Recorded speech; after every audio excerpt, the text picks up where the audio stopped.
Mis hermanos, es un privilegio enorme estar con ustedes en esta noche. Bienvenidos a la conferencia 2020 de Ante su Palabra de Estados Unidos. Hemos estado orando y anticipando este momento con ustedes. Para mí es un gozo enorme poder servirles a través de la predicación de la palabra. Les invito a abrir sus Biblias al libro de Apocalipsis, capítulo 4.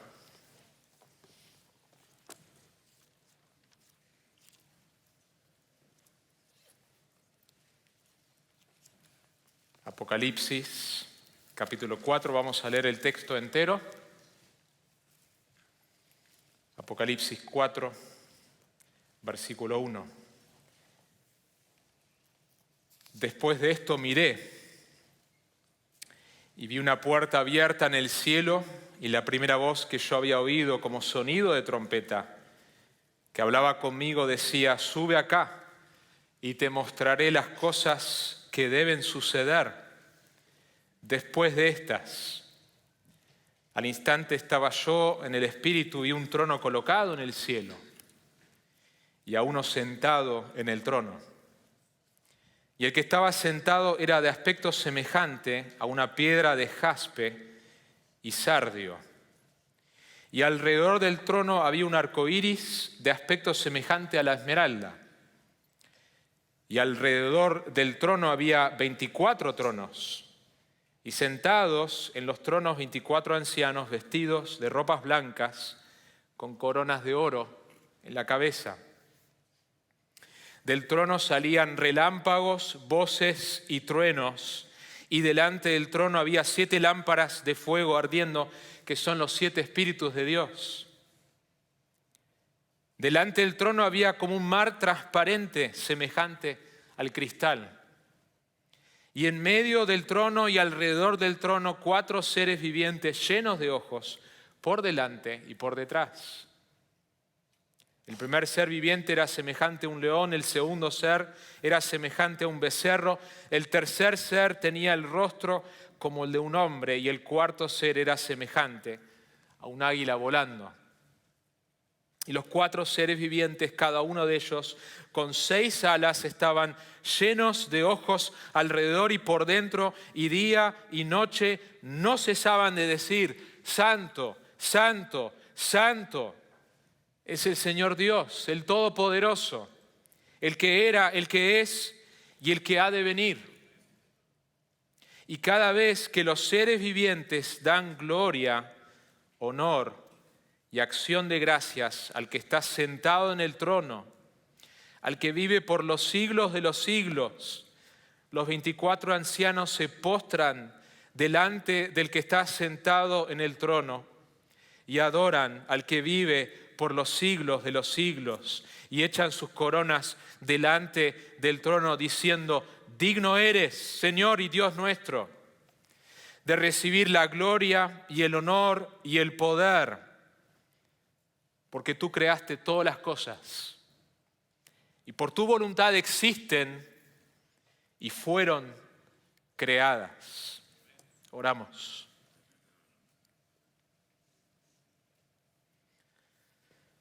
Padre, lo que hemos leído no son palabras de un libro religioso,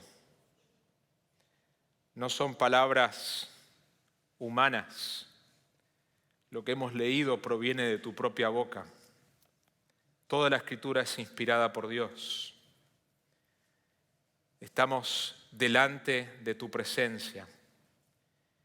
Cuando nosotros escuchamos tu palabra, estamos en la misma presencia de este Dios que este pasaje describe.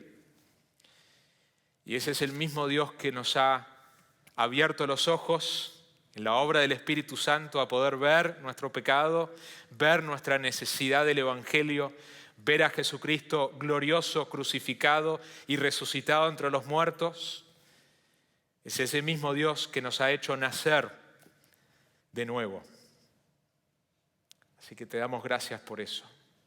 Es el mismo Dios que pone en nosotros el deseo de leer tu palabra, el deseo de escuchar tu palabra, el deseo de congregarnos, el deseo de vivir para ti, Señor.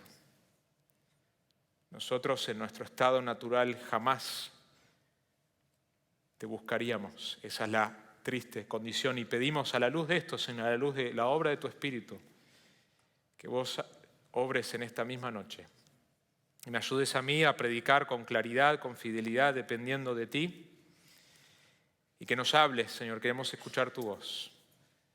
Tu palabra es poderosa para cambiarnos. Tu palabra es la herramienta que vos usás para santificarnos y nosotros deseamos, como cantábamos, entender más tu santidad.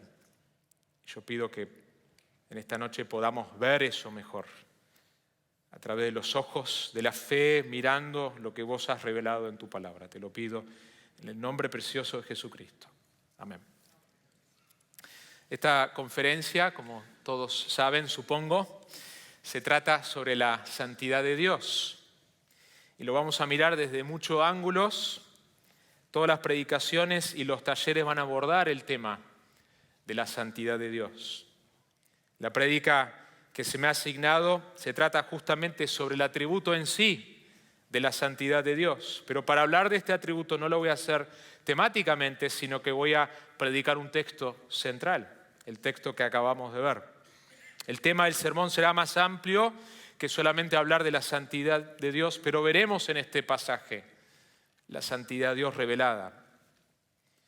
Uno de los reformadores, Juan Calvino, dijo que el corazón del ser humano es una fábrica de ídolos. El corazón del ser humano es una fábrica de ídolos. Todo corazón humano, no importa la religión, no importa la falta de religión, adora. Todo corazón humano adora. Venimos así de fábrica. Ya nacemos con una predisposición hacia la adoración. El punto es si estamos adorando correctamente y si conocemos al verdadero Dios a quien decimos adorar. El punto principal que yo quiero recalcar a través de este sermón en esta tarde es el siguiente. Nuestro Dios es santo y soberano y merece toda nuestra adoración. Y lo vamos a ver a través de todo el pasaje, que nuestro Dios es santo y soberano y merece toda nuestra adoración.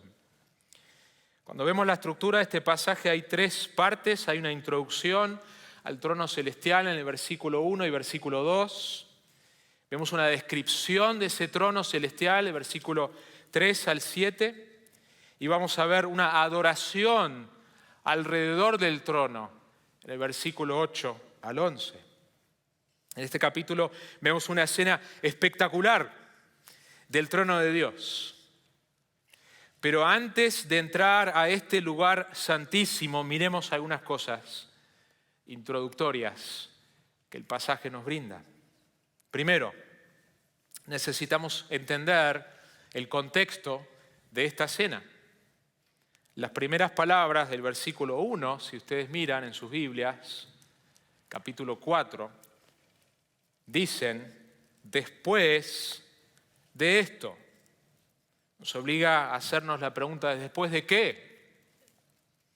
Tenemos que ir un poco más atrás para responder, así que los invito a mirar hacia atrás. En Apocalipsis 1, en el versículo 9 vemos a Juan, el autor. Juan escribió 5 libros, el Evangelio de Juan, primera, segunda, tercera de Juan, y el libro de Apocalipsis. Y vemos Juan, uno de los discípulos, uno de los apóstoles, uno de los 12, vuestro hermano y compañero en la tribulación, en el reino y en la perseverancia en Jesús. Me encontraba en la isla llamada Patmos a causa de la palabra de Dios y del testimonio de Jesús. Juan está sufriendo por causa de la proclamación del Evangelio. Y está en la isla de Patmos. Y él va a describir en el versículo 10, estaba yo en el Espíritu en el día del Señor y oí detrás de mí una gran voz como sonido de trompeta. Y Juan va a tener su primera visión en el capítulo 1 del Cristo glorificado.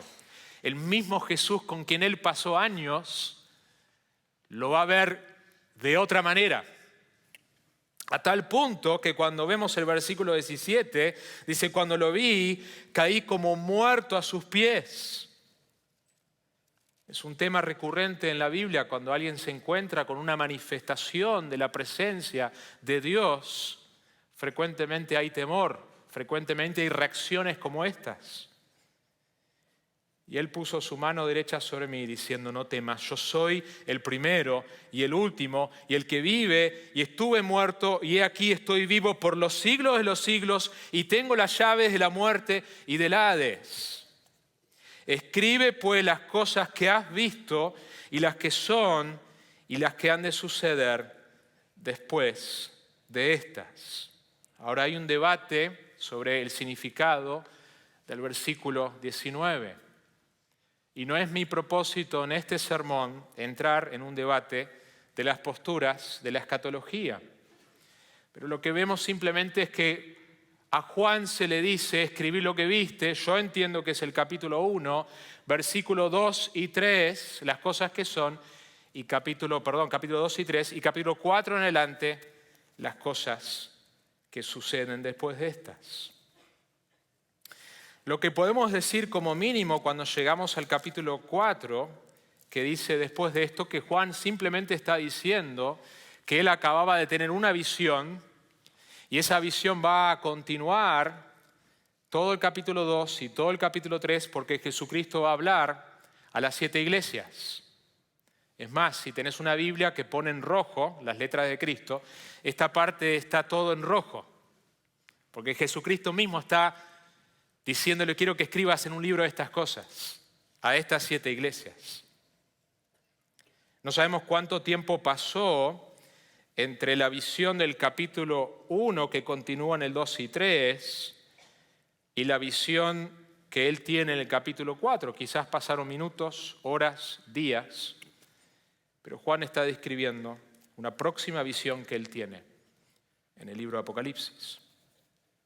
Segundo el pasaje, a modo introductorio, nos dice, después de esto miré y vi una puerta, si miran el 4.1, después de esto miré y vi una puerta abierta en el cielo. Ahora lo que es interesante es que esta palabra puerta apareció en Apocalipsis hace poco, en el capítulo 3:20. Uno mira unos versículos atrás y vemos a Cristo reprendiendo la iglesia de la Odisea. Cristo está afuera. Mi entendimiento de la iglesia de la Odisea es una iglesia que es nominal, que está muerta. Cristo no está dentro de esta iglesia, no tiene nada de Cristo. Es una iglesia autosuficiente y Cristo está afuera. En el versículo 20 dice aquí, yo estoy a la puerta y llamo. La puerta está cerrada en el 3:20 y en el 4 comienza, hay una puerta que está abierta. Tercero, vemos quién es el que habla. El texto nos dice que la primera voz, versículo 1 del capítulo 4, que yo había oído como sonido de trompeta, que hablaba conmigo, si nos remontamos atrás, es la voz de Cristo. Esta parte en la Biblia debería estar en rojo. No lo está en la mía, debería estar. Si el otro estuvo en rojo, porque estas son las palabras de Cristo. ¿Quién está hablando? Jesucristo mismo está hablando. Cuarto, Juan utiliza la frase que ya ha utilizado en el libro antes. Fíjense cómo sigue. La primera voz que yo había oído como sonido de trompeta que hablaba conmigo decía, sube acá y te mostraré las cosas que deben suceder después de estas. Versículo 2, al instante estaba yo en el Espíritu. Esta es una frase que aparece en otros lados en la Biblia, aparece en Ezequiel. Hay una visión similar de la gloria de Dios en el libro de Ezequiel al comienzo del libro. Y la idea es que el cuerpo de Juan está en el mismo lugar, pero su espíritu va a presenciar, va a ver lo que está descrito en el capítulo 4. No solamente esto, sino que cada vez que aparece esta frase, no aparece muchas veces en el libro de Apocalipsis, pero cada vez que aparece hay un giro importante. En otras palabras, comienza una sección nueva. lo primero que Juan va a observar en esta visión es de suma importancia. Miren lo que dice. Vi un trono colocado en el cielo y a uno sentado en el trono. Entendiendo el contexto en que esto se encuentra, la condición de las iglesias, mirando el capítulo 2 y el capítulo 3, y observando lo primero que Juan ve, quisiera decirles el primer punto de mi sermón. Necesitamos, número 1, mis hermanos, levantar la mirada para tener la perspectiva correcta ante las tentaciones y las pruebas que enfrentamos. Necesitamos, mis hermanos, levantar la mirada para tener la perspectiva correcta ante las tentaciones y las pruebas que enfrentamos. ¿Por qué Juan incluye bajo la guía del Espíritu Santo este capítulo en este lugar? Recuerden que Jesús había dicho literalmente en capítulo 1:11, escribe en un libro lo que ves y envíalo a las 7 iglesias. Eran 7 iglesias literales, en un mapa, con problemas reales, con situaciones reales. Y Jesús le dice que ese libro debe ser enviado a estas 7 iglesias. Y de hecho el capítulo 2 y 3 va a haber un mensaje específico para cada una de las 7 iglesias. Pero lo que es interesante es que cada vez que termina de hablarle a cada iglesia, nos enteramos que ese mensaje no es solamente para esa iglesia local, sino que nos dice el texto. El que tiene oído, oiga lo que el Espíritu dice a las iglesias. Incluido está las iglesias del 2020, las iglesias representadas acá. El Espíritu tiene algo para decir a las iglesias a través de este libro. Recordemos, hermanos, cuál era la condición de estas iglesias.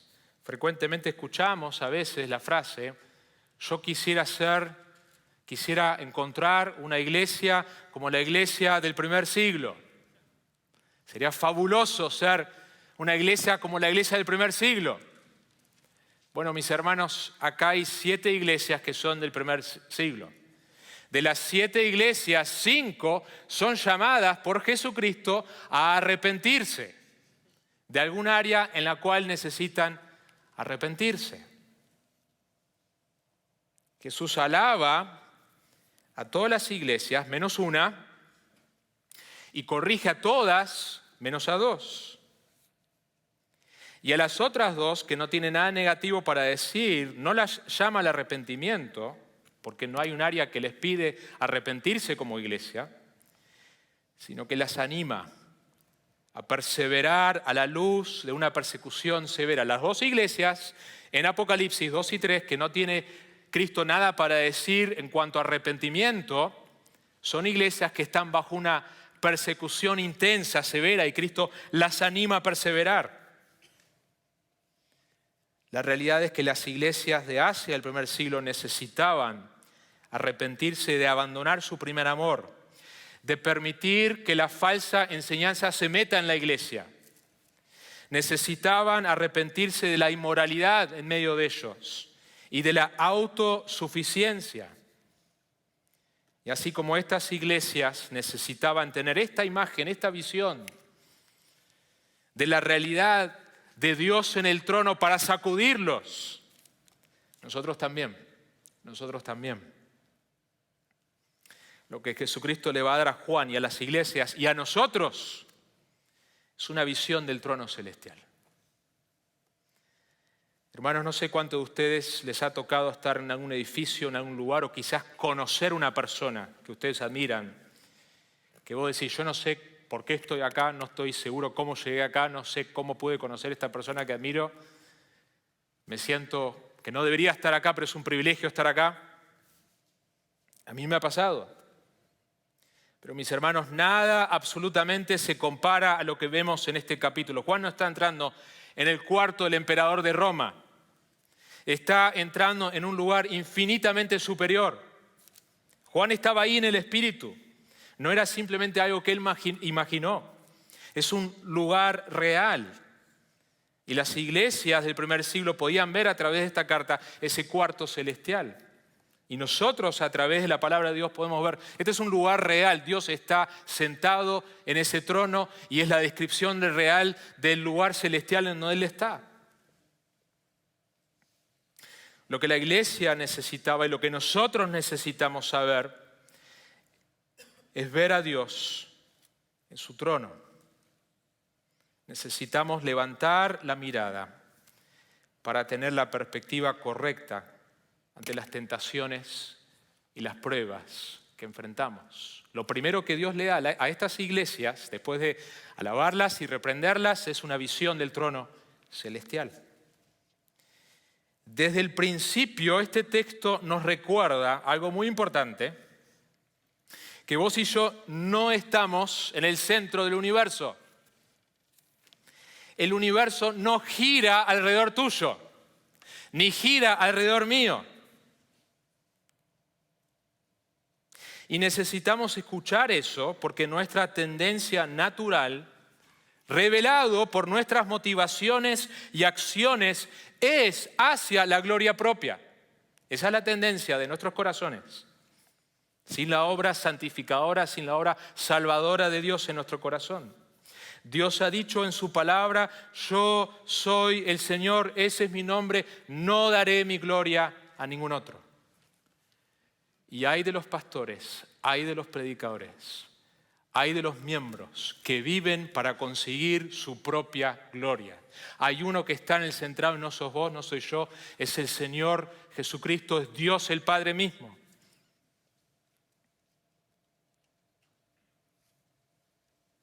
Yo no sé qué prueba específica estás enfrentando hoy, seguramente en este cuarto hay una diversidad de pruebas, desánimos, desafíos, o qué tentaciones te han tocado experimentar esta semana, o con qué pecados estás luchando, pero quiero animarte desde la palabra de Dios, que levantes tu mirada, que levantes tu mirada. Vez tras vez los discípulos de Jesucristo tuvieron que aprender esta lección. Frecuentemente Jesús les quiere hablar de cosas espirituales y la mente de ellos está cosas terrenales. Miren ese tema a través de todos los evangelios. Jesús les habla, dice, cuidaos de la levadura de Herodes y de los fariseos. Y los discípulos pensaban que Jesús decía esto porque no habían traído pan. Jesús está hablando de cosas espirituales, su mente está en cosas terrenales. Jesús está en el barco dormido en medio de la tormenta, ellos están aterrorizados. Jesús calma los vientos y el mar y los reprende. Y el texto nos dice que a pesar de que habían visto los milagros, específicamente la multiplicación de los panes, sus corazones, sus mentes estaban embotadas. La idea es que estaban endurecidas, la idea del corazón endurecido es que la verdad no penetra, no logra entrar. Nosotros necesitamos continuamente recordar nuestra necesidad de levantar la mirada. Entonces quisiera animarte con las Escrituras, que en medio de las tentaciones, pruebas que hoy estás viviendo, levanta la mirada. Mira a tu Dios, Él está sentado en el trono. La tentación y las pruebas quizás sigan estando, pero vos necesitas esta visión como la necesitó Juan, como la necesitaron las iglesias del primer siglo. Hay un placer superior que cualquiera de los pecados en los cuales nos podamos enredar. Dios es la fuente de todo placer. Y vemos en esta imagen, en esta descripción, en esta visión celestial, un Dios bello, un Dios increíble. De hecho, C.S. Lewis lo describió de esta manera, ya que hemos en sus cartas del diablo al sobrino describiendo la estrategia de los demonios para engañar a los seres humanos. Y es un demonio aconsejando a otro demonio en este escrito de Lewis y dice, ya sé que hemos conquistado muchas almas por medio del placer. De todas maneras, el placer es un invento suyo, dicen estos demonios, no nuestro. Él creó los placeres. Todas nuestras investigaciones hasta ahora no nos han permitido producir ni uno. Todo lo que podemos hacer es incitar a los humanos a gozar los placeres que nuestro enemigo ha inventado en momentos o en formas o en grados en que Él ha prohibido. Dios es la fuente de todo placer y Él quiere que nosotros disfrutemos a Él y sus regalos de la manera que Él lo ha diseñado. Por eso que en medio de nuestras pruebas, en medio de nuestras tentaciones, necesitamos levantar la mirada y verlo a Él. Ese es el primer punto. Punto número 2 lo vamos a ver del versículo 3 al 8. Y es lo siguiente: necesitamos conocer y ver a nuestro Dios como santo y soberano. Necesitamos conocer y ver a nuestro Dios como santo y soberano. Hay 7 descripciones que vamos a ver en estos versículos. Mis hermanos, hay pocos lugares en la Biblia donde se nos abre el telón de esta manera. Lo primero que hemos descrito es al que está sentado en el trono. La palabra trono aparece 17 veces tan solo en el capítulo 4 y el capítulo 5. Y va a aparecer 21 veces en todo el libro de Apocalipsis. Es una de las claves para entender el mensaje del libro de Apocalipsis.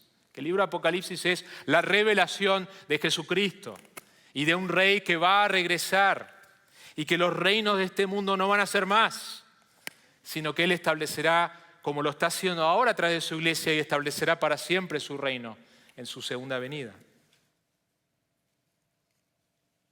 Hay alguien que está en el trono. Y la descripción es interesante porque el texto simplemente nos dice el que está sentado en el trono, uno sentado en el trono. Hay 2 frases, 2 ejemplos de esta frase en el libro de Apocalipsis. Esta frase se va a repetir, el que está sentado en el trono, el que está sentado en el trono.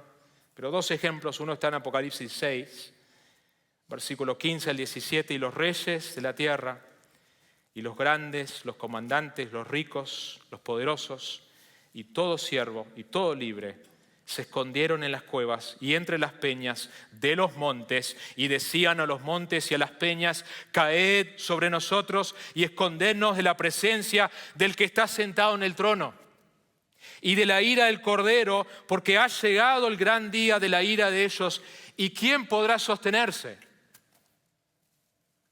Es una imagen poderosa de la futura ira de Dios. ¿Quién podrá sostenerse?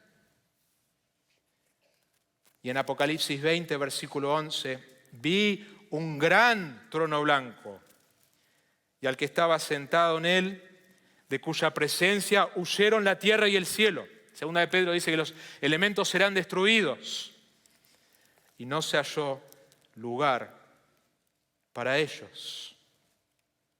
Si estás en Cristo, la imagen de que Dios está sentado en el trono es una imagen de consuelo.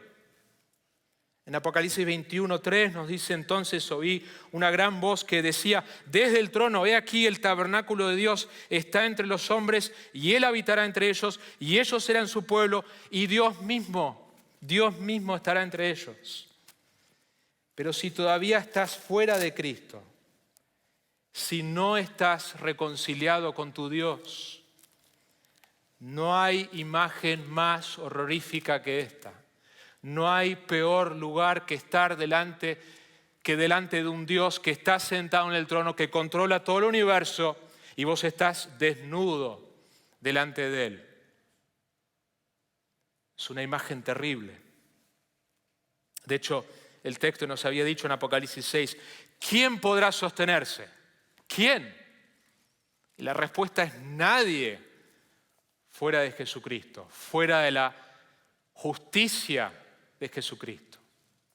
Así que si Jesucristo no es tu Salvador, tu Señor, si vos no te has lavado con la sangre de todos tus pecados a través de arrepentirte, darte cuenta de la realidad de que vos sos un pecador, y de que Dios te creó, vos no te creaste a vos mismo, y que vos debes rendirle cuentas al Dios que creó todas las cosas.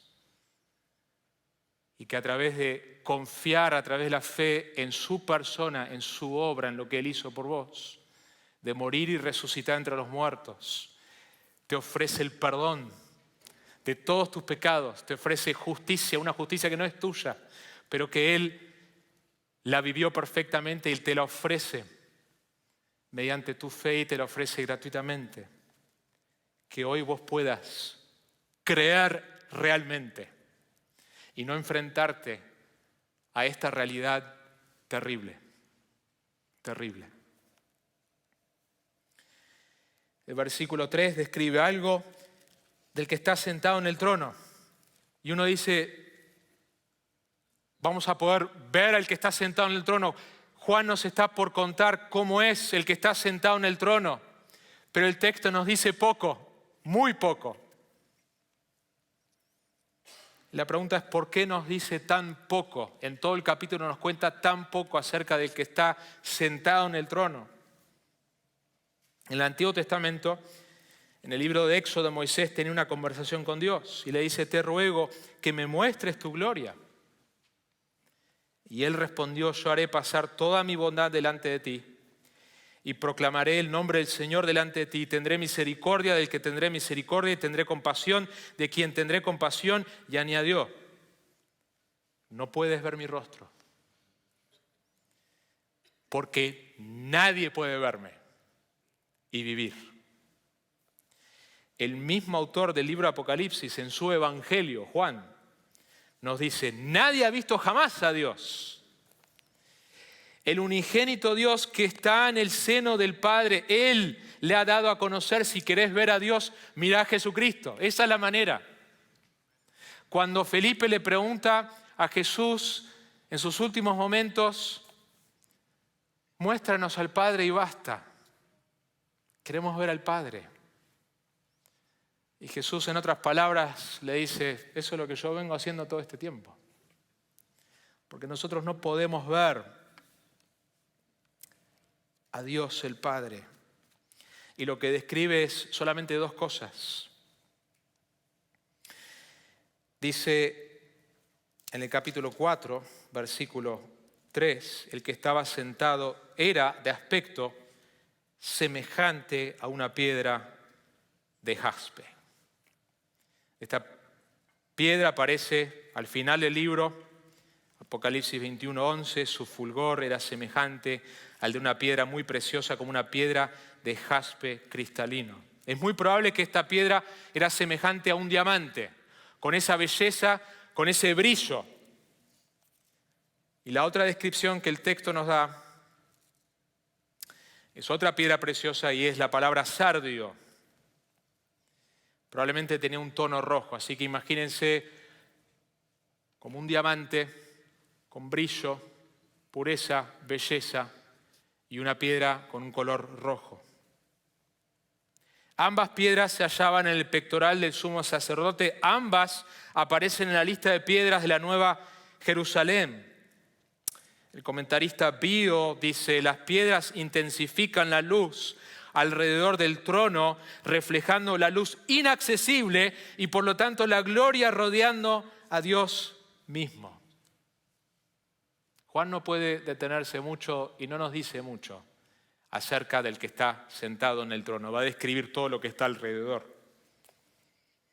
Una vez, como experimento, el gran científico Isaac Newton fijó su vista en la imagen del sol reflejado en un espejo. El brillo quemó en su retina y sufrió una ceguera temporal. Aún después de que se escondió por 3 días fuera de la luz, la imagen brillante no desaparecía de su visión. Si hubiera mirado unos minutos más, Newton hubiera perdido la visión de manera permanente. Los receptores químicos que gobiernan la capacidad de ver no pueden aguantar la fuerza entera de la luz solar no filtrada. De hecho, el Nuevo Testamento nos dice en 1 Timoteo 6:16 acerca de Dios, el único que tiene inmortalidad y habita en luz inaccesible, a quien ningún hombre ha visto ni puede ver. A Él sea la honra y el dominio eterno. Amén. La segunda descripción después de tener una pequeña descripción acerca del que está sentado en el trono, lo vemos en el versículo 3 también, y nos dice que alrededor del trono había un arco iris de aspecto semejante a la esmeralda. La imagen del arco iris es un recordatorio de la promesa de Dios de no destruir a la tierra con una inundación. Porque lo que se va a venir a partir del capítulo 6 hasta el final del libro es mucha destrucción y juicios. Pero Dios no va a destruir la tierra como lo hizo la primera vez. No solamente eso, sino que en medio del juicio que se va a venir, vamos a ver la misericordia de Dios, donde hay personas convirtiéndose de todas las tribus. En medio del juicio, Dios muestra misericordia, y lo haría también acá. Y lo vemos en toda la Biblia. Dios juzga, pero es un Dios que es lento para la ira y abundante en misericordia. Así que en medio de esta imagen, donde vamos a ver los juicios que se van a desatar, hay un recordatorio de que este mismo Dios es un Dios misericordioso. Nuestro Dios es santo y tiene que castigar el pecado, pero ese mismo Dios santo es también misericordioso. Cuando venimos a Él en arrepentimiento genuino, Él es pronto para perdonar. Uno de los personajes que más me impacta del Antiguo Testamento, de cómo Dios lo perdona, que uno dice, ¿cómo puede ser? Es el rey Manasés. Si uno lo ve en el libro de Segunda de Crónicas y ve las atrocidades que él cometió, llevando a la nación a quemar a sus hijos al fuego, llevando a todo tipo de idolatría, pero después hay un arrepentimiento y Dios lo perdona. Es más, Jonás se enojó con Dios, ¿no es cierto? En el libro de Jonás, porque Dios va a destruir esta ciudad cruel que después va a invadirlos. Y Jonás dice, esta fue la razón por que yo no quería ir, porque yo sabía que vos sos un Dios misericordioso. Ese es nuestro Dios. Es un Dios santo que tiene que juzgar y no puede tolerar y no puede dejar al culpable sin castigarlo, pero por eso envió a Jesucristo, para que nosotros no recibamos el castigo. Él castigó a Jesús para no tener que castigarnos a nosotros. Por eso la imagen del capítulo que sigue es glorioso, el Cordero. La tercera cosa que vemos son los 24 ancianos. Lo vemos en el versículo 4. Quizás algunos han escuchado que esto es la iglesia. Mi entendimiento de este pasaje, por varios factores, es que esto no es la iglesia, sino que son un grupo representativo de seres angelicales que de alguna manera representan a la iglesia,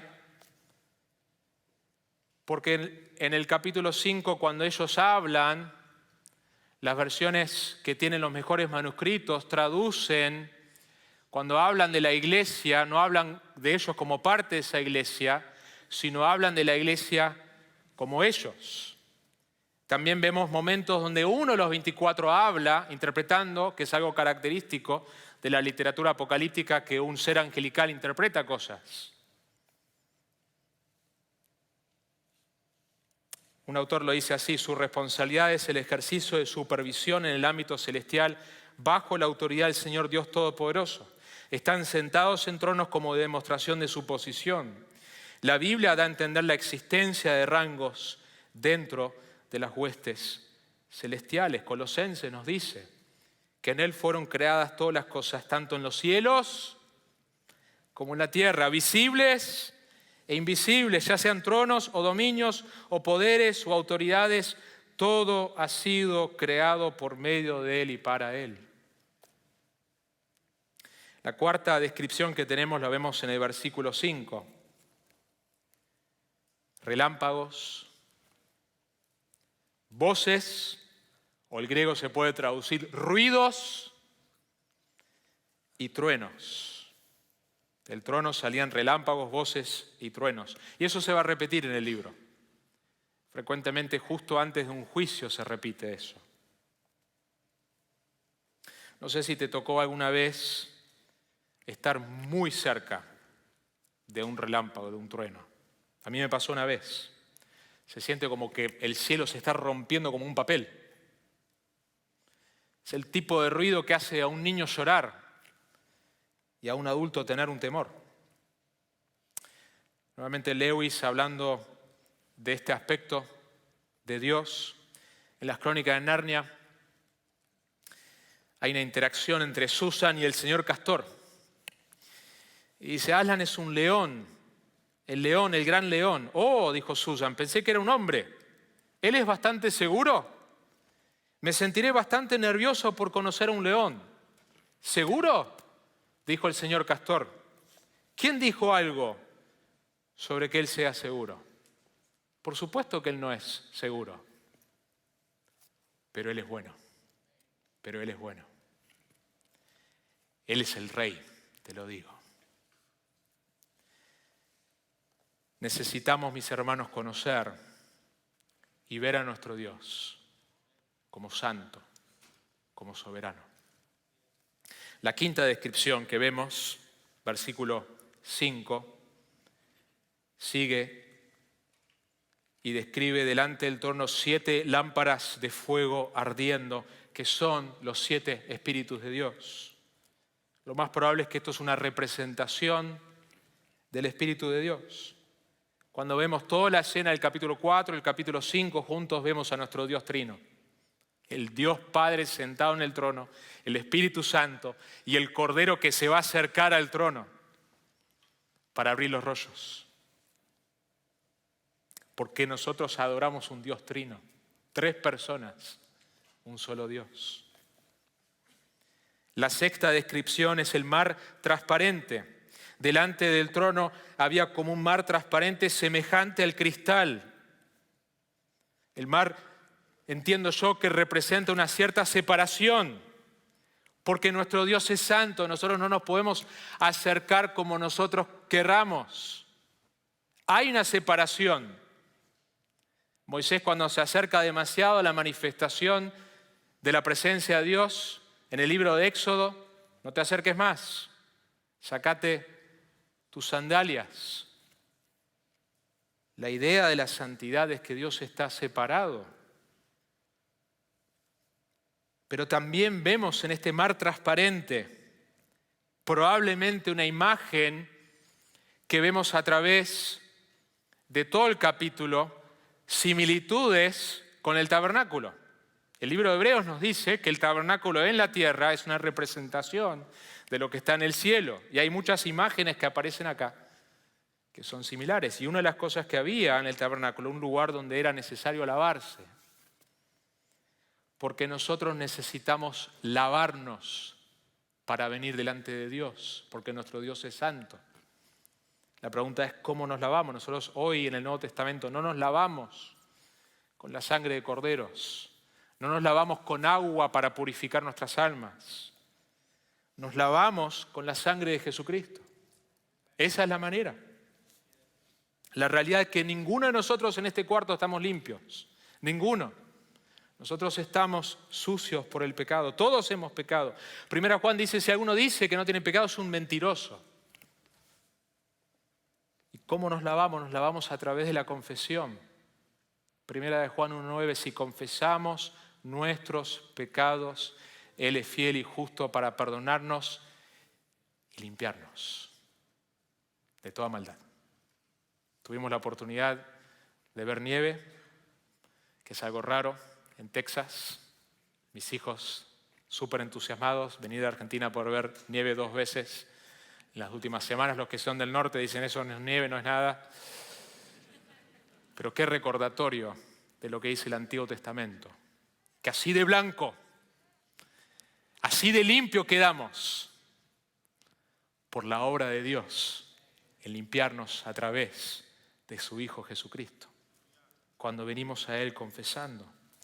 La confesión tiene que ser una práctica constante, regular de la vida del cristiano. nosotros debemos mantener corto el pasto. Debemos rápidamente confesar nuestros pecados y limpiarnos con su sangre para poder caminar en santidad.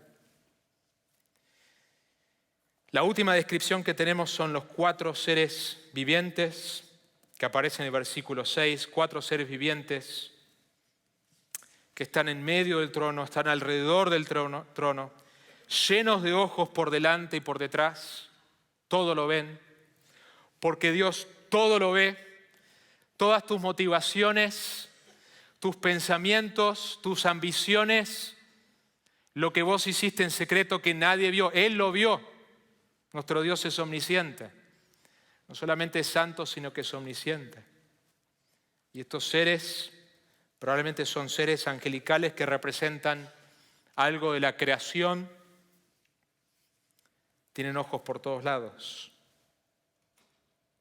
Hay una descripción similar, aunque no idéntica, de 4 seres con estas características, que probablemente es una descripción total de la creación que aparece en el libro de Ezequiel.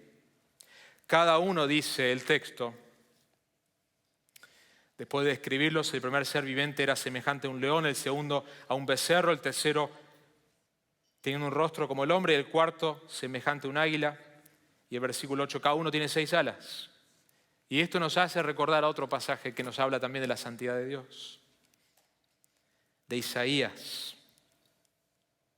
con serafines que tienen 6 alas. Mis hermanos, nuestro Dios es un Dios santo.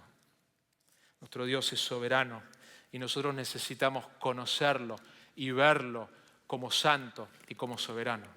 No sé cuántos de ustedes vieron un video que muchos han visto de R.C. Sproul en un tiempo de preguntas y respuestas. Y una de las preguntas era ¿por qué el castigo fue tan severo para Adán? Y uno lo puede encontrar en YouTube tipeando R.C. Sproul se enoja, porque se enoja. Lo vemos describiendo la realidad de que esta criatura del polvo se levanta y desafía al Creador y describe toda la misericordia de Dios. Y uno ve cómo el tono de R.C. Sproul va incrementando y dice, ¿y el castigo fue demasiado severo? Y después mira a la gente y dice, what's wrong with you people? ¿Qué les pasa? Dice, este es el problema con la iglesia, que nosotros no conocemos a Dios. Nosotros necesitamos a través de pasajes como este pasaje ver a nuestro Dios como santo y ver a nuestro pasaje como soberano, nuestro Dios como soberano. ¿Cómo debe ser nuestra respuesta frente a esta visión? Debe ser similar a la de Isaías en el capítulo 6. ¿Recuerdan Isaías? Capítulo 6, versículo 5. Después de ver a Dios en su santidad, dice, ¡ay de mí! Porque perdido estoy, pues soy hombre de labios inmundos. Los labios es el punto de entrada a la boca está conectada con el corazón. Isaías dice, yo soy un hombre impuro. Y en medio de un pueblo de labios inmundos habito. No solamente yo soy impuro, sino que camino en medio de un pueblo que es impuro. Porque han visto mis ojos al Rey, el Señor de los ejércitos. Y si ustedes recuerdan algo del contexto de Isaías 6 en el capítulo 5, Isaías había pronunciado una serie de ayes. Ay de la persona que llama lo bueno malo y lo malo bueno y va citando estos ayes, pero cuando llega al 6, después de ver a Dios en su santidad, dice, ay de mí. Dios es santo y vos y yo no lo somos. No lo somos. Solamente cuando podemos ver a Dios como santo, podemos entender y apreciar correctamente su perdón y su gracia. Cuanto más distante podemos ver, a través de entender la santidad de Dios y nuestro pecado, más grande es la cruz, más preciosa es la gracia. Porque nos vemos en un estado desesperado. ¿Quién podrá sostenerse delante de este Dios? Necesitamos, número 2, entonces conocer y ver a nuestro Dios como santo y soberano. Y por último, número 3, necesitamos responder a nuestro Dios en adoración.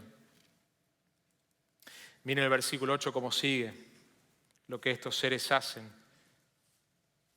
Día y noche no cesaban de decir, Santo, Santo, Santo.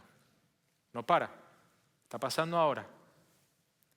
Es el Señor Dios, el Todopoderoso, el que era, el que es y el que ha de venir.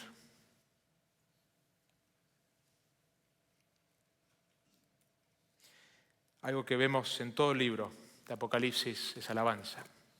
Es más, hay un tema. Alabanza en el cielo, rebeldía en la tierra. Es un tema recurrente.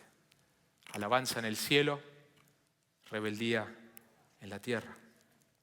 En el versículo 9 al 11 describe a los 24 ancianos sus palabras. Lo vemos en el versículo 11 diciendo, digno eres, Señor y Dios nuestro, de recibir la gloria y el honor y el poder, porque tú creaste todas las cosas. Vamos a ver que Dios va a ser adorado por su obra de redención en el capítulo 5, pero acá está siendo adorado por su obra de creación. Y por tu voluntad existen y fueron creadas. El Salmo nos dice que nosotros no nos hicimos a nosotros mismos. Interesante que Dios nos tiene que recordar eso. Salmo 100, versículo 3, reconoce que Jehová es Dios, Él nos hizo y no nosotros a nosotros mismos. Pueblo suyo somos y ovejas de su prado. Por eso nosotros debemos responder a Él en adoración. Esta imagen del trono y la adoración nos debe afectar cómo nosotros adoramos. Debe confrontarnos como la iglesia de Éfeso si hemos perdido nuestro primer amor. Como Esmirna nos debe librar de todo temor, aún temor a la muerte. Porque si Cristo es nuestro Salvador, vamos a un lugar de belleza incalculable. Como la iglesia de Pérgamo nos debe confrontar nuestra impureza, porque Dios es revelado como santo. Como Tiátira debe confrontar nuestra idolatría, porque solo Dios es digno de adoración. Solo Él merece toda nuestra devoción. Como Sardis nos debe llamar a arrepentirnos si tenemos una reputación solamente de estar vivo, pero en realidad estamos muertos. Y como Filadelfia nos debe llamar a perseverar la prueba a la luz de la gloria que nos espera. Y como la Odisea nos llama a reconocer nuestra necesidad de la justicia de Cristo, las vestimentas que Él nos puede dar para estar sin ser consumido ante la presencia de Dios. Mis hermanos, nuestro Dios es santo y soberano y merece toda nuestra adoración. Esto es lo que aprendemos de este pasaje. Permítanme hacer unas reflexiones y aplicaciones finales. Nosotros no podemos adorarle sin la obra del Evangelio en nuestros corazones. Nosotros hemos de ser santos, como Él es santo. Pero es imposible que seamos santos. Necesitamos nacer de nuevo. Y siendo cristianos también necesitamos de ese mismo evangelio para crecer en santidad. Hay una diferencia abismal entre el moralismo y la santidad. El predicador Spurgeon explica este concepto. La santidad tiene que ver con pensamientos e intentos, con propósitos, con objetivos, con los motivos de los hombres. La moralidad no hace más que limpiar la superficie. La santidad llega hasta las cavernas más profundas. La santidad requiere que el corazón esté con Dios y que lata de amor hacia Él. El hombre moral puede sentirse completo en su moralidad sin eso. Podría ser un paralelismo como el que sigue. La moralidad es un cuerpo muerto, dulce y puro, bien aseado y vestido e incluso embalsamado con especies. Pero la santidad es el hombre vivo, tan puro y encantador como el otro, pero con vida. La moralidad está ahí en la superficie, en la tierra, lista para ser engullida por la corrupción y los gusanos. La santidad espera y respira con aspiraciones celestiales, preparada para ascender y habitar en la inmortalidad más allá de las estrellas. Ambas son de naturaleza opuesta. Una pertenece al mundo, la otra al mundo que hay más allá del firmamento. En el cielo no se dice moral, moral, moral, eres tú, Señor, sino santo, santo, santo, eres tú, Señor. Se nota la diferencia entre las dos palabras inmediatamente. Una es como hielo, la otra llena de animación. Así es la moralidad y así es la santidad. Y termina así Spurgeon. Moralistas, sé que hablo a muchos que lo son. Recordad que vuestra mejor moralidad no salvará. Debéis tener más que eso, porque sin santidad, y esa no os la dais vosotros mismos, debe ser dada por el Espíritu de Dios. Sin santidad, ningún hombre verá al Señor. Dios es santo y soberano y merece toda nuestra oración. Esta es nuestra prioridad en nuestra vida, máxima. Ian Bounds dijo, la iglesia está buscando mejores métodos, Dios está buscando mejores hombres. Debemos aferrarnos, dijo un autor, a las palabras de Robert Murray McCheyne al reverendo Dan Edwards el 2 de octubre de 1840, después de su ordenación como misionero. Confío en que tendrás un tiempo provechoso en Alemania y sé que te aplicarás duro al estudio del idioma, pero no te olvides de cuidar el hombre interior. Recuerda, tú eres la espada de Dios, su instrumento. En gran manera, de acuerdo a la pureza y perfecciones del instrumento, será el éxito. Un ministro santo es un arma terrible en las manos de Dios.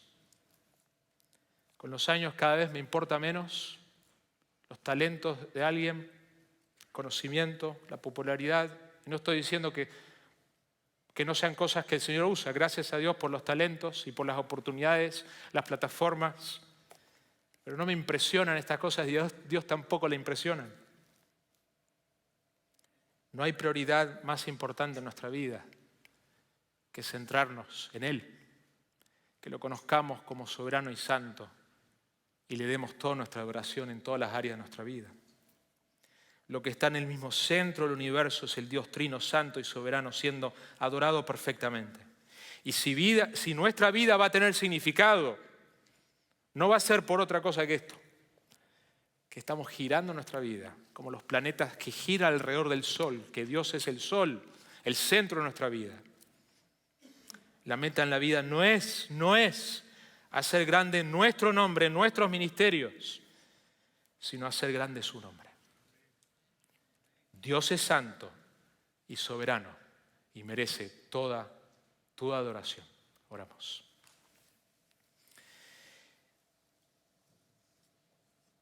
Padre, queremos pedirte que nos ayudes a adorarte genuinamente. En el nombre de Jesús.